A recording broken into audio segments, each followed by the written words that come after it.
I want to know, you, Lucci, the viewers, the listeners, we all know what time of month it is. We all know what time of season it is. We know what our record is. We know what the odds say.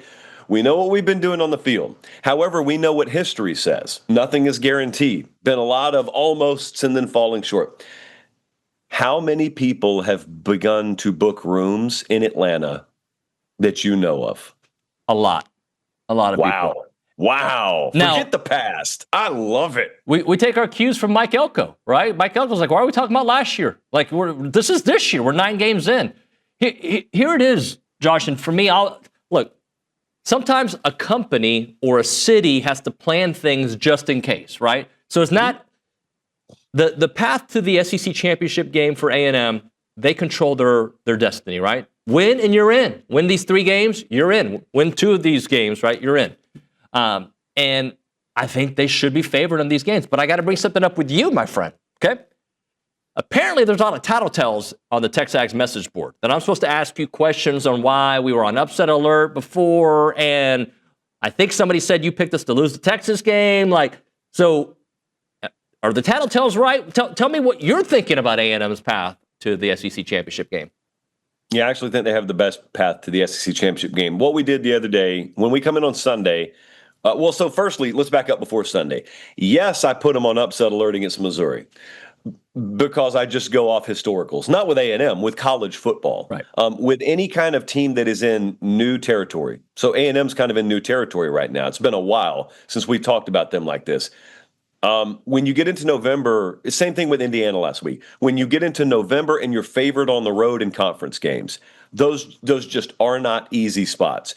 Doubly especially, I know A&M was off a bye, but when you're facing an opponent off a bye, not to mention one playing their backup quarterback, which is a spot that I've told you many times I automatically love betting on because I think the gap between QB1 to QB2 is sometimes really overvalued in college football. Maybe not in this case, but it normally is. So, yeah, I had the A&M game circled. I took Missouri plus the points, A&M to win outright. I thought it'd be a one-possession game. So, yeah, I got silenced on that one pretty quick. At least they did it early. At least I didn't have to watch them pull away late. At least I know early on it's dead. Chalk it up as a win. Okay, so then the next thing we do is we come in on Sunday. We're getting ready to do the show. I always do an update to my playoff predictions, my bracket and stuff like that. So I would love to say that we sat there and laid this out in really, really calculated form. We didn't. It was the last thing we did before the show. And so I was trying to figure out, I got A&M, Alabama still in Atlanta. I've got Indiana, Ohio State still in Indianapolis. What would the order be? So I picked Bama to win the whole thing preseason, so I cannot come off the prediction. So I would have A&M losing to Alabama. What I asked my staff is, would they fall to 3 or 4? Like, where would how would the seeding stack up for the first round buys? So we put a loss in there for A&M because we had one percentage-wise already baked in. And even though they removed the Missouri data point, I still baked one in. At that point, I'm thinking, well, which game could they lose? The Texas game was just the most likely one. You know I predict those games week of. Yeah. So it's just like 50,000-foot stuff.